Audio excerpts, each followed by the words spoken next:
우리가 어떻게 신앙생활을 바르게 할 수 있을까? 다 뭐 자기 나름대로 주장도 있고 또 자기 나름대로 살았던 어떤 삶의 그런 습관된 그런 모습들이 있지만, 저는 개인적으로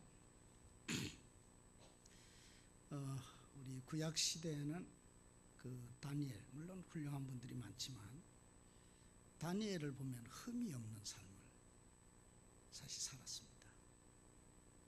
그래서 늘 이 다니엘을 보면 가슴이 뭉클하고, 다니엘서를 읽어보면 참 도전을 많이 받아요. 그러면서 나도 부족하지만 다니엘과 같은 그런 삶을 또 살아야 되겠다. 이제 모델이죠. 롤 모델이죠. 이제 신학에 있어서는 사도 바울. 제가 선교 생활하면서도 늘 그 모델이 사도 바울. 그래서 사도 바울의 서신을 많이 읽었어요. 사도 바울은 이런 상황 속에서는 뭐 선교하다 보면 매일 다 당하잖아요. 이런 때는 바울 사도가 어떻게 대처하고 어떻게 하나님의 뜻을 이뤘나 이렇게 생각하면서 사도 바울을 닮기를 원합니다. 그죠? 낮의 해처럼, 복음성가 있잖아요. 밤의 달처럼 그렇게 살 수는 없을까? 그 2절에 보면 예수님처럼, 바오르처럼, 예수님처럼, 바오르처럼 하면 가슴이 뭉클해지고 눈시울이 뜨거워지고, 그리고 눈물로 하나님께 기도하게 됐던 그 선교 생활을 저는 생각합니다. 오늘 아침에 저희 교회 메시지는 빌립보서 1장 20절, 나의 간절한 기대와 소망을 따라. 그 뒤에 오는 것을 보면 부끄럽지 아니하고, 참 가슴에 닿아요. 우리가 인생이 긴 거 아니에요. 오늘 모세 남전도에 이제 천국 앞이 보이는, 저도 우리 임광채 목사님 참 젊어서 참 부럽기도 하고, 저도 어쩌다 보니까 이제 금년이 은퇴가 됐습니다. 참 세월 빨라요. 그렇죠? 근데 나이를 먹다 보니까 우리 젊은 분들 연세 드신 분 보고 흉보면 안 돼요. 다 그 길 갑니다. 어느 때는 잘 잊어버리고, 그리고 이게 성경을 보다 보면 그 교동문을 보면 회중들이 하는 거는 글씨가 커요. 굵고 고딕체로 잘 나오는데, 이게 사회자가 보는 것도 조그매요. 이게 글씨가 사회자를 배려한 그런 게 아닌 것 같아요. 그거 보니까 가물가물하고 잘 안 보여요. 그리고 잘 잊어버려요. 우리 교인들이 웃는 거 보면 내가 또 실수했구나. 교인들이 말은 안 하고 웃어요.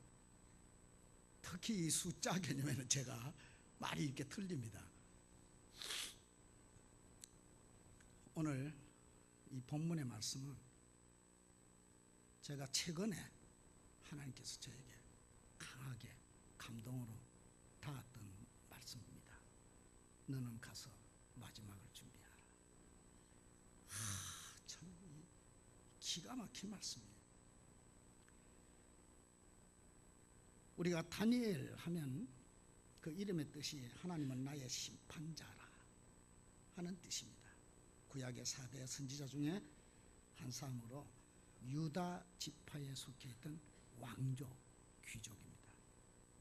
그 요세푸스 역사가의 그 기록에 보면 다니엘과 그 세 친구 하냐냐, 미사엘, 아사랴는 시드기야 왕의 친척이었다라고 이렇게 밝히고 있습니다. 아주 귀한 신분의 사람입니다. 천민이 아니에요. 근데 이 다니엘은 귀한, 이사야도 그렇지만 아주 귀한 그 가문에서 자랐던 그런 사람입니다. 역사적으로 다니엘은 주전 606년 제1차 바벨론 왕 느부갓네살 임금이 유다 예루살렘을 침공했을 때 젊은 나이 20대에 그의 세 친구와 함께 바벨론의 포로로 잡혀갔던 그런 사람입니다. 결국 그는 바벨론과 바사, 페르시아 시대를 이어가면서 그 제국의 총리로, 이게 상상을 초월하는 이 노예로 잡혀갔는데 그 왕국에서 제1총리로 그렇게 하나님께서 아주 탁월하게 높여주셨던 그러한 사람입니다. 참 복을 많이 받는 사람이죠. 그 두 시대를 거치면서 이게 70년 포로기를 활동하면서 이제 나이가 90세가 훨씬 넘는 그 70년 포로를 지났으니까 그런 시대를 넘도록 하나님의 위대한 구속사야 계시를 받은 아주 당대의 선지자. 저는 이분을 또 당대의 선교사, 하나님께서 그를 선교사로 바벨론 지옥에 보낸 겁니다. 딱 떠오르는 게 있죠. 프란체스카 이승만 대통령 그 부인에게 고 이승만 대통령을 생각하면 뭐가 머리에 딱 떠오릅니까? 그 이미지죠. 뭐가 당신 머리에 꼭 떠오릅니까? 했더니 이분이 하시는 말씀이 기도하는 모습이 떠오릅니다. 그 이미지죠. 우리 집사람에게 물어본다면 사모님, 신성태 목사 생각하면 무엇이 머리에 딱 떠오릅니까? 그러니까 우리 집사람이 일 벌리는 게 머리에 떠오른대요. 나도 기도하는 모습 보인다 그러면 참 좋은데 일 벌리는 게 막 가는 데마다 일을 벌리니까 아주 그냥 학을 띠는 모양이에요. 그래서 내가 은퇴하고 내가 개척을 할 생각인데 어떻게 생각하니까 절대로 개척하지 마세요. 아주 개척하는데 뒤 모양이에요. 그냥 학이야 목사야 사명감에 의해서 뭐 사모님도 그렇지만 떼놓을 수 없는 관계 아닙니까? 참 여러분 부부는 참 다정해야 됩니다. 할렐루야. 그래야 돼요. 그러니까 개척을 한다 그러니까 이제는 싫대요. 자기는. 그 보면은 참 젊어 보이는데 저하고 나이가 9살 차이예요. 그 저들 하는 말이 참 목사님 능력이 있습니다. 네, 능력이 있대요. 9살 밑에 부인을 저 이래봐도 제가 능력이 있어요. 그 사무실에서 기독교 방송국에서 근무하는데 사무실에서 물어봤대요. 아유, 우리 박수복 전도사님은 다시 태어나도 목사님하고 결혼하겠습니까? 물어봤대요. 짓궂죠. 근데 우리 사람이 하는 말이 내가 다시 태어나도 그런 일은 없겠지만 난 목사님하고 결혼한대요. 그 말 들으니까 참 뿌듯하더라고요. 기분이. 그게 바른 얘기는 아닐 텐데도 그래도 참 기분이 좋더라고요. 다니엘 하면 떠오르는 게 딱 있어요. 첫째는 그는 순결한 사람이었어요. 이 순결하다는 것은 흠이 없다 이거죠. 물론 인간은 하나님 앞에 다 흠이 있습니다. 실수도 하고 부족하고 마음으로 범죄하고 이런 게 있습니다. 그래서 혹이 하는 말이 털어서 먼지 않는 사람이 있냐 그렇게 얘기를 하죠. 참 그렇습니다. 우리가 천사가 아니니까. 우리 공동생활 하다 보면 다 목사가 뭐 다 완전합니까? 그래도 이 다니엘은 정말 깨끗한 사람이었어요. 사도 바울도 내가 간절한 기대와 소망이 있는데 그 가슴에 소원이죠. 아주 간절한 절실한 소망이 있는데 내가 부끄럽지 않게. 사람이 인생이 긴 건 아니잖아요. 짧은 인생을 살아가면서 우리가 참 부끄러움을 남기지 않고 산다는 것은 그것은 자신에게 있어서 하나님의 축복이요. 할렐루야. 그리고 그 가문의 기쁨이요. 그리고 우리 교회로 말한다면 교회의 자랑이요. 멸류관입니다. 오늘 다니엘서 1장 8절의 말씀 보면은 다니엘이 뜻을 정하여 왕의 음식과 그의 마시는 포도주로 자기를 더럽히지 아니하기를. 자기를 더럽히지 아니하기를. 이게 바로 부끄러움이 없는 기대와 소망이에요. 그렇게 살자. 거기에다 목적을 두고 정말 우리가 고민을 하고 애써야 돼요. 왜 그러냐면 우리의 신분이 하나님의 백성이기 때문에, 하나님의 자녀이기 때문에 그렇습니다. 참 우리가 이렇게 깨끗하게 순결 의지를 가지고 산다는 거, 이 혼탁하고 이 죄악 많은 세상에서 이거 지키는 거, 그래서 거룩 지킴이라는 이런 말로 늘 가슴에 대새깁니다. 윤동주의 시기가 생각이 납니다. 제가 선교하면서 하늘을 우러러 한 점 부끄러움이 없기를, 그 서시에 나오잖아요. 하늘을 우러러 내가 죽는 날까지 하늘을 우러러 한 점 부끄러움 없기를, 잎새 있는 바람처럼 나는 괴로워했다. 그 서시가 있지 않습니까? 이 순결 깨끗하게 살아야 돼요. 그래야 자식들에게 참 좋고 그 가문의 아름다움이요, 교회의 자랑이요, 교회의 멸류관이 되는 겁니다. 그 다니엘을 딱 떠오르면 그분은 깨끗한 사람. 이것이 포로로 잡혀갔을 때 일입니다. 왕이 내리는 음식을 내립니다. 그건 다 우상 제물이죠. 그런데 다니엘이 이거 안 먹겠다 이거죠. 어떤 면에서 보면 포로로 잡혀간 신세에서 왕이 음식을 이렇게 하사를 받고 먹는다는 건 영광 아닙니까? 안 그래요? 이게 웬 축복이냐, 이게 웬 하나님의 은혜냐, 이러고 받아들일 수 있는 일입니다. 포로로 잡혀갔는데 왕의 음식을 같이 나눈다는 거예요. 그런데 다니엘은 이 음식은 더러운 거다 이거죠. 음식 자체가 더러운 게 아니고 그 음식이 우상 숭배의 제물이 되기 때문에, 그래서 나는 이 음식을 먹으므로 나를 더럽히지 않겠다. 한간장에 구하지 않습니까? 다 설명할 필요가 없죠. 다 알고 있는 거 아닙니까? 이 초심이 90세가 넘도록 변하지 아니하고 그 제국의 황제 밑에서 그 나라를 다스리는 통치자로서 얼마든지 속화될 수 있지만은 속화되지 아니하고 선민으로서 하나님의 종으로 하나님의 선지자로 꿋꿋하게 지켜나갔다는 것은 쉬운 일은 결코 아닙니다. 언제나 내 유익한 대로, 내 좋은 대로 받아 해석할 수 있는 오늘 현대인들 아닙니까? 그리고 그것이 하나님의 뜻이 아닌데도 그걸 받아들이면서 하나님의 뜻으로 착각을 하고 우리가 속화되는 부분들이 많습니다. 그런데 보세요. 20대에 포로로 잡혀가지고 90대까지 초심을 잃지 않고 자기를 지켰던 거예요. 이게 자기 관리입니다. 우리가 나이 들어가면서 자기 관리를 잘한다는 것은 정말 우리가 하나님 앞에 받은 숙제입니다. 이 과제 잘 해나가야 돼요. 그렇지 않습니까? 이런 말이 있죠. 인사명 호사피라는 말이 있습니다. 범은 죽으면 가족을 남기고 사람은 죽으면 이름을 남기라는 말입니다. 저도 이제 나이를 먹다 보니까 어떻게든지 내 종말을 좀 깨끗하게 하나님 앞에서, 이 고민이에요. 번민입니다. 그러면서 몸부림을 치는 거예요.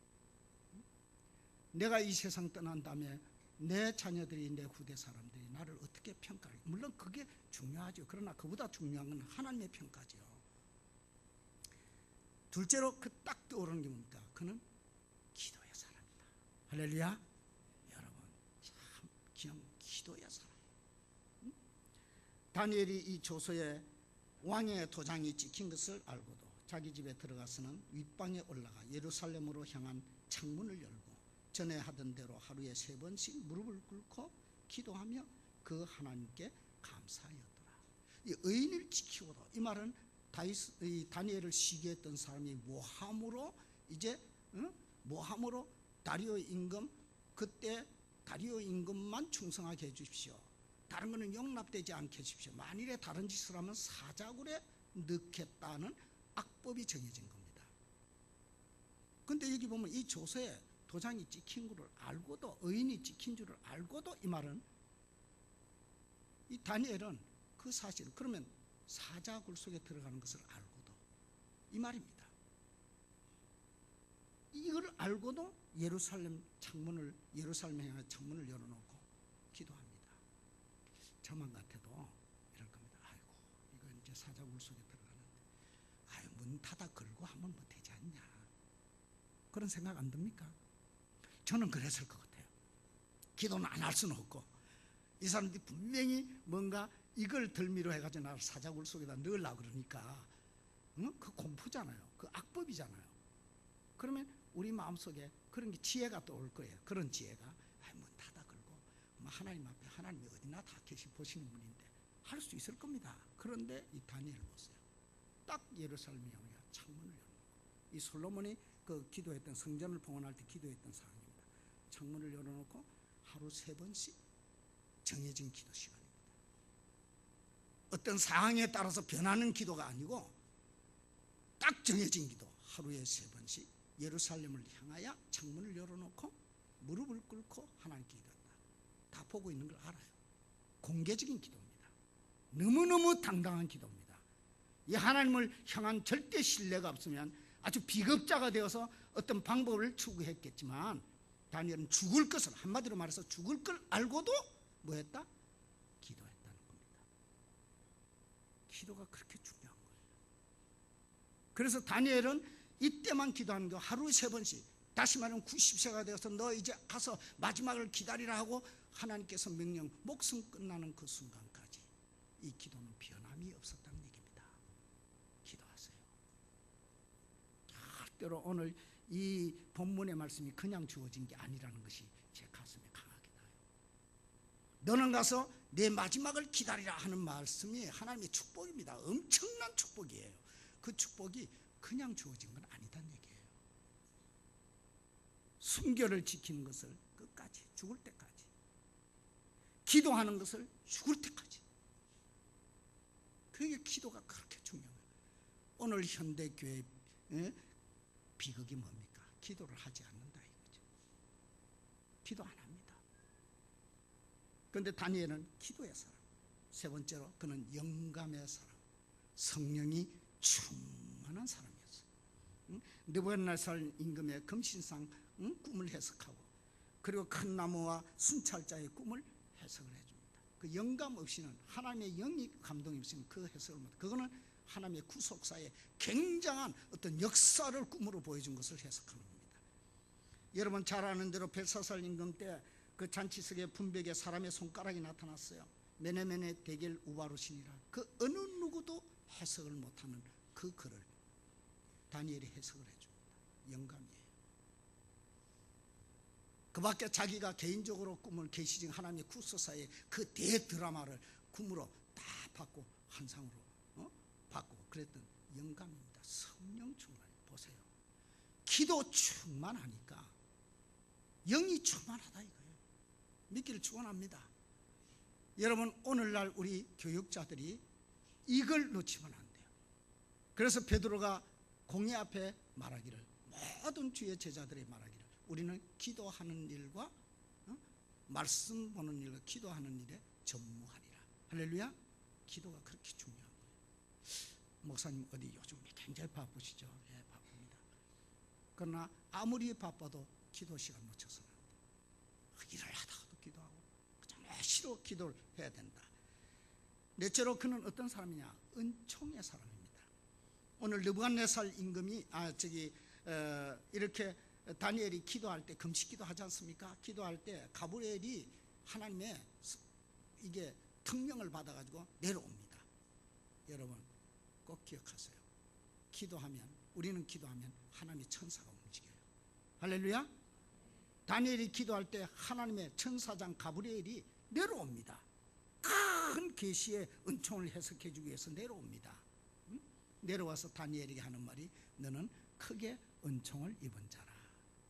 여러분 세상에서 잘 먹고 잘 입고 잘 사는 거, 여러분 그거 정말 부러운 일이지만 그건 아니에요. 기본적으로 우리가 하나님의 은총을 받은 자가 되어야 됩니다. 하나님의 은총을 받는 자, 너는 하나님께 크게 은총을 받은 자라. 이 인정을 지금 이 다니엘이 받고 있는 겁니다. 하나님께 인정받는 게 중요하잖아요. 그 다음에 그는 형통한 사람이었습니다. 이 사람 다니엘이 다리오 왕의 시대와 바사 사람 고레스 왕의 시대에 형통하였더라. 다니엘서 6장 28절에 그렇게 기록하고 있습니다. 형통이란 뭡니까?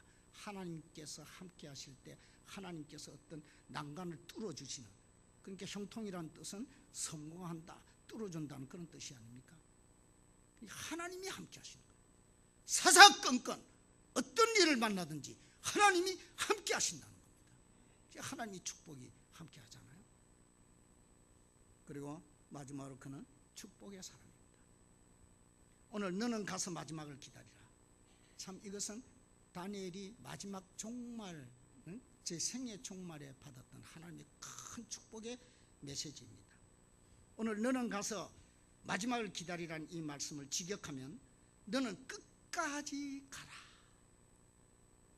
그런 뜻입니다. 두 가지 의미를 가지고 있는데, 하나는 너는 죽을 날을 기다리라. 여러분, 이 죽음이라는 우리 이 단어가 사람들에게는 일반적으로 이거는 아주 저주스럽고 아주 공포스럽고 그런 그런 느낌을 줍니다. 그러나 우리 크리스찬들에게는 이거는 달콤한 얘기입니다. 우리 크리스찬들은요, 죽음이 달콤한 거예요. 죽음이 두렵습니까? 그런 건 아니잖아요. 제가 선교하면서 선교지에서 몇 번 가는구나, 하나님께 가는구나, 뭐 간증을 하려면 참 많지요. 뭐 언제 하나님께서 가만, 제가 선교 10년이 넘도록 거기 하면서 한번 해고를 해봤어요. 그 예루살렘 출판사에서 한번 해고록을 좀 한번 좀 써주면 선교사들에게 도움이 되지 않겠느냐. 그래서 이제 저 기도원에 들어가서 쭉 한번 생각을 해봤어요. 굵은 거, 굵직굵직한 거 한 100가지가 되더라고요. 아주 굵은 것만 100가지가 되더라고요. 근데 그 가운데 하나님이 참 함께 하셨다는 거, 너무너무 감사하죠. 근데 제가 심장병을 얻어가지고 몇 번을 쓰러졌어요. 그러면서 이제 가는구나. 그런데 그게 그렇게 달콤하더라고요. 하나님께 가니 얼마나 좋으냐, 이런 생각이 참 많이 들더라고요. 그래서 저희 사람이 개인의 그 임종, 이것이 이 체험하지 않은 사람은 잘 모를 것 같아요. 체험해보니까 그렇게 좋아요, 가고 싶어요. 바울 사도도 이렇게 말합니다. 빌립보서 1장, 내가 두 사이에 끼었으니 내가 주 예수 그리스도 가는 것이 더 좋다, 이거죠. 천국 아닙니까? 할렐루야. 여러분, 천국을 믿지 못하는 사람은 신자 아닙니다. 우리 아주 깨끗하게 정리했어요. 천국이 있을까 없을까? 여러분, 그거 빨리 해결해야 됩니다. 다 해결하신 줄 알지만 여러분, 구원 받은 사람은요, 천국이 분명합니다. 이 세상은 나그네 짧습니다. 금방 지나요. 모든 육체는 풀과 같고 그의 모든 영광은 풀의 꽃과 같으니 풀은 마르고 꽃은 떨어지되. 그랬잖아요. 잠깐, 너희 생명이 무엇이냐? 너희는 잠깐 보이다가 없어지는 뭐라고요? 안개니라. 잘하시네. 그렇게 짧다는 거예요. 인생이 오래 살면 70이요, 강건하면 80이라도 그 연수의 자랑은 수고와 슬픔뿐이니 신속히 날아가나이다. 그렇게 세월이 빠른 거예요. 세월은 유수와 같은 거예요. 엊그저께 제가 선교사로 간 것 같은데 벌써 지금 20년이 훌쩍 넘었었어요. 우리 아이가 고등학교 3학년 때 제가 선교지로 갔는데 벌써 애 아비가 돼가지고 지금 35인가? 아이고, 아니에요, 40이 돼가요. 이게 애 나이들 모르겠어요. 손자도. 그렇게 세월이 빨라요. 정말 세월 빠릅니다. 그래서 너희는 세월을 아끼라 그랬어요. 그것은 원어 그대로 해석하면 기회를 놓치지 말라는 뜻입니다. 그게 우리에게 주어진 그 기회, 황금 같은 기회, 그 기회를 놓치지 말라는. 그리고 하나님의 나라와 그 의를 위해서 우리가 소모해야 하고 참 값진 희생해야 할 시간들이 얼마나, 이게 우리 하나님 주신 기회예요. 아무튼지 그런 뜻을 가지고 있습니다. 그 다음에 두 번째 그 뜻은 내가 받을 계시를 문자로 기록하여 보존하는 일을 끝까지 감당하라. 사명. 너는 죽음을 준비해라. 너는 끝까지, 숨질 때까지 해야 할 사명을 감당하라. 그런 뜻을 지니고 있습니다. 마지막 생애의 마지막에 평안한 죽음, 끝까지 감당해야 할 그의 사명을 합축하고 있는 말씀이 바로 기다리라. 너는 가서 마지막을 기다리라. 그 말씀의 의미가 그렇게 담고 있습니다. 죽는 날 좋죠. 저희 어머니가 늘 입버릇처럼 얘기합니다. 아유, 그만 자다가 하나님 불러갔으면 좋겠다. 그죠? 또 그러면 또 일어나서 아유, 그만 자다가 내 불러갔으면 좋겠다.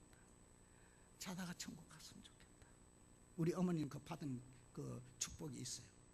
꿈에 받은 축복이 있어요. 저희 어머니가 세탁을 했거든요. 세탁소를 했습니다. 주일날 많잖아요. 그런데 한번 꿈을 꾸니까 우리 어머니가 낙원에 간 거예요. 꿈입니다. 이건 성경이 아니에요. 오해하지 마세요. 그런데 다 흰 옷을 입고 그렇게 즐겁게 찬양하고 모르는데 우리 어머니만 혼자서 대리미질을 하고 있는 거예요. 그러니까 막 부끄럽더래요. 이렇게 좋은 것, 아니 나는 이렇게 죽으라고 땀 흘리고 대리미.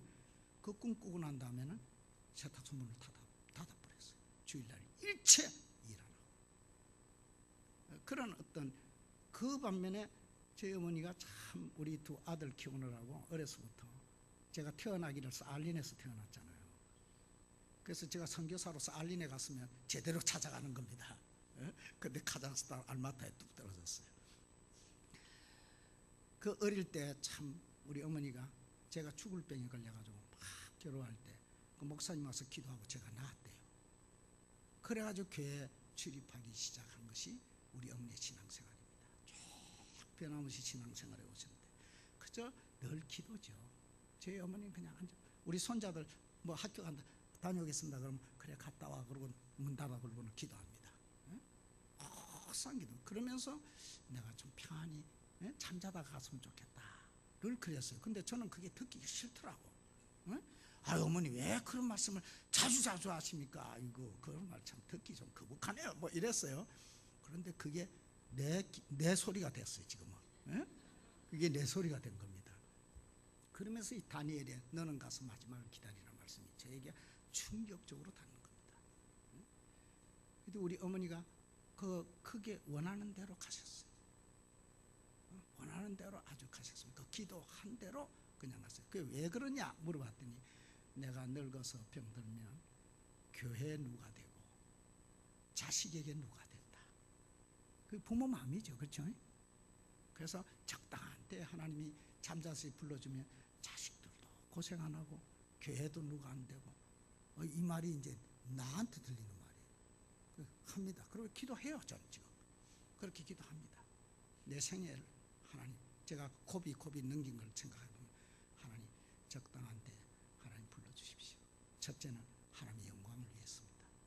둘째는 교회 평안을 위해서, 자식들의 누가 되지 않기 위해서 이렇게 이제 목표를 걸고 기도를 하고 있습니다. 그러니까 이게 너는 가서 마지막을 기다리라 이 말이 얼마나 중요해요. 이제 결론을 짓습니다. 너는 가서 마지막을 기다리라. 이것은 죽음을 준비해라. 우리가 참 죽음을 준비해야 됩니다. 할렐루야.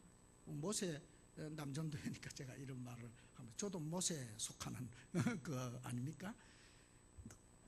죽음을 기다리라. 두 번째 메시지는 평안히 쉬라. 오늘 너는 가서 평안히 쉬다가 이건 어원적인 의미는 어떤 한 장소에 정착하여 쉬는 상태를 말합니다. 그러니까 어디로 보내신지 하나님이 너는 가서 어떤 장소가 있을 겁니다. 가서 그곳에서 편안히 쉬다가 죽음을 맞이해라. 그 말입니다. 이게 얼마나 큰 축복입니까? 이 다니엘이 개인적으로 하나님께 받은 굉장한 축복입니다. 이 원어에 우누아흐라는 말 이것이 67에 나옵니다. 이 구약시대. 그러니까 너는 가서 편히 쉬라. 주님의 품이죠. 우리 주님의 품은 저 천국에서뿐만 아니라 이 땅에서도 주님의 품이에요. 그래서 너는 가서 평안히 있다가 내게로 오너라. 그런 말입니다. 그러니 얼마나 큰 축복입니까? 70년 바벨론 포로기를 하나님의 선지자로 또는 선교사로 사격한 바 이제 90세 백발의 다니엘에게 주신 안식의 축복, 곧 다니엘이 죽어 부활할 때까지 아무런 고통 없는 그런 쉼의 축복을 여호와께서 주신 겁니다. 다 하나님이 주시는 겁니다. 할렐루야. 그 아무나 그렇게 되는 거 아닙니다. 하나님의 은혜 가운데 주어지는 축복이에요. 그래서 욕심이 나잖아요. 그래서 기도하게 되잖아요. 다니엘처럼 하나님 좀 불러주세요. 물론 요한 사도는 밤모습의 유교를 당하여 에베소에서 마지막 생을 보냈지만은 순교한 우리 선교사님들, 순교한 우리 사도들도 있잖아요. 여러분, 순교는 아무나 하는 거 아니에요. 정말 하나님이 주신 특별한 어떤 축복이죠. 그러나 이제 순교적인 삶이 있어요.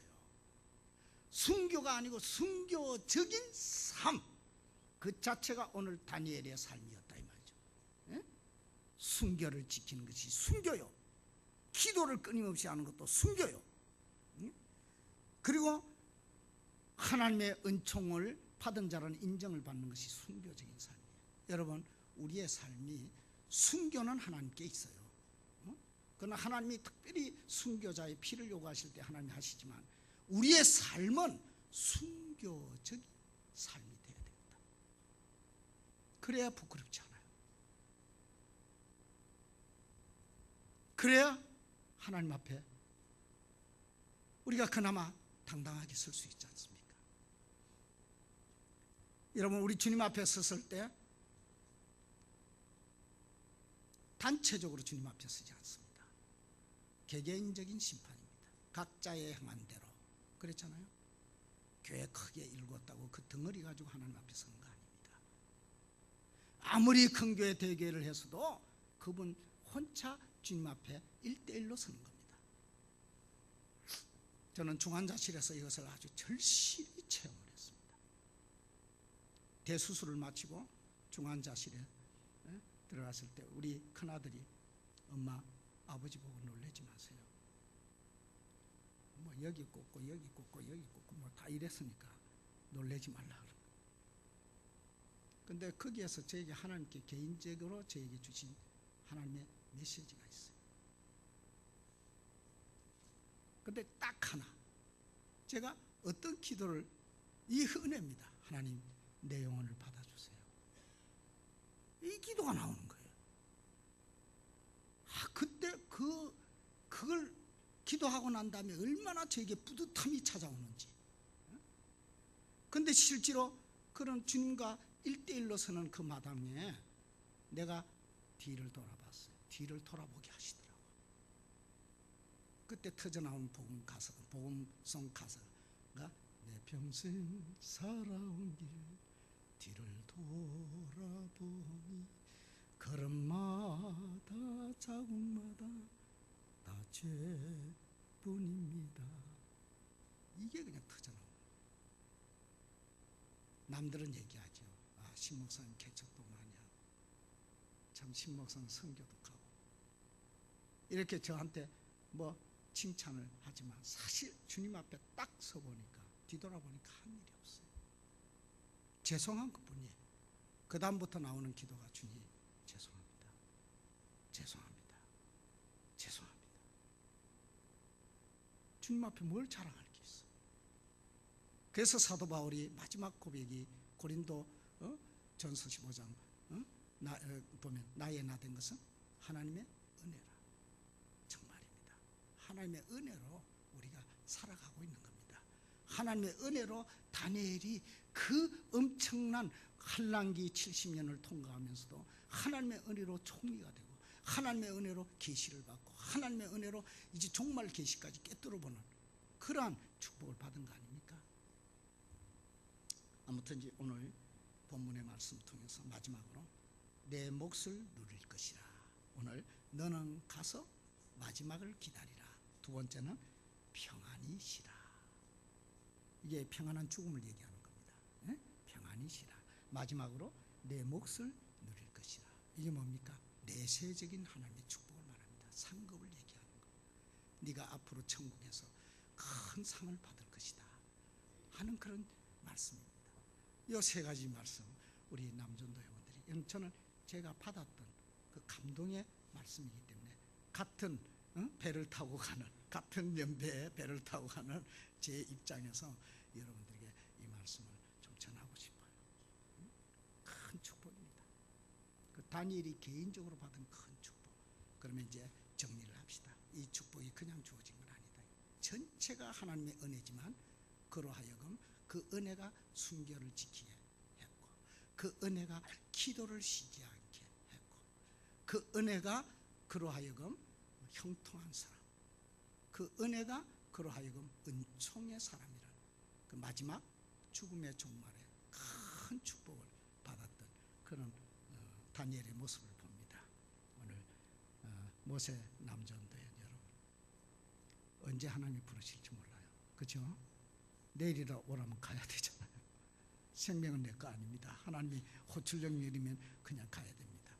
준비 잘해야 돼요. 뭐를? 죽음을 준비 잘해야 돼요. 그 기도를 해야 됩니다. 기도해서 나의 죽음이 이렇게 다니엘이 받았던 이 죽음에 축복을 주십시오. 하나님이 들어주실 거 아닙니까? 그렇죠? 그 목적이 분명하잖아요. 그만 고생 없이 가게 해주세요. 아유 세상 귀찮아서, 아이고 이놈의 세상. 그게 아니고 정말 우리가 끝까지, 오늘 보십시오. 남전도회원 여러분, 끝까지 사명 감당해야 돼요. 할렐루야. 목숨 부르는 그 순간까지 사명을 감당해야 됩니다. 저희 교회 7년 전에 암 선고를 받은 우리 집사님이 있습니다. 김영표 집사님이라고. 여기 암에 걸려가지고 7년 전에 사형원도 받은 분인데 우리 김명철 목사도 잘 알죠. 근데 지금까지 쭉 옵니다. 내가 하는 말이, 집사님은 기도의 사명이 있습니다. 새벽마다 빠지지 않고 나옵니다. 새벽마다 당신은 기도의 사명이 있습니다. 그걸 붙잡고 지금까지 기적을 체험하면서 나가는 거 아닙니까? 이게 참 중요한 거예요. 오늘 이 말씀, 저와 여러분이 하나님께 받는 오늘 축복의 말씀으로 받고, 오늘 다니엘처럼 이렇게 깨끗하게 믿음을 지키고 기도하면서 사는, 그러면서 끝까지 우리 모세 남전도회의 사명을 잘 감당하다가 그 어느 날 갑자기 아무개 집사님 가셨어. 근데 뭐 자다가 가신 거예요. 이런 축복이 있기를 주님의 이름으로 축원합니다. 기도하겠습니다.